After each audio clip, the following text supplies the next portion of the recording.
تلاقي اللاعب من دول عايز خناقه وخلاص، والشناوي راح داخل في الواد ضرب جنب الحكم، واللعيبه بتبلطج على بعض في الملعب، وجمال علام في الملعب. طب ما انت في الملعب يا جمال يا علام، عايز ايه؟ انت في الملعب يا جمال يا علام، موت قدامك واللي حصل قدامك، يعني ولا حد حكى لك ولا حد يقول لك ولا حد هيحكي لك يا جمال يا علام، احترامي لشخصك. لكن انت كرئيس اتحاد كوره عادي خالص، عادي، رئيس اتحاد كوره عادي، يعني ما شفتش انجازات، ما شفتش حاجات تبهرني كمشجع خالص خالص. انت مش هقول مستفز، مش هقول انك انت رئيس اتحاد كوره مستفز، لا انت راجل محترم وفوق راسي، لكن انت رئيس اتحاد كوره مفيش خالص، مفيش. يعني انا لحد دلوقتي ما شفتش حاجه مفيده. لجنه الانضباط ولا لجنه التظلمات ايا كان اسمها ايه، هتطلع عقوبات لعيبه النادي الاهلي امتى؟ مين هيعاقب لعيبه الاهلي؟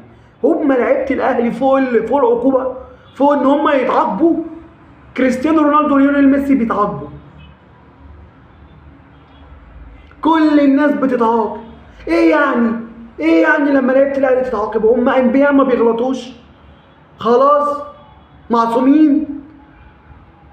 الشغلانه اللي احنا بقينا فيها في الكوره، وكل حاجه واقعه وكل حاجه بتهبط، وهتودوا كل حاجه في 60,000 داهيه.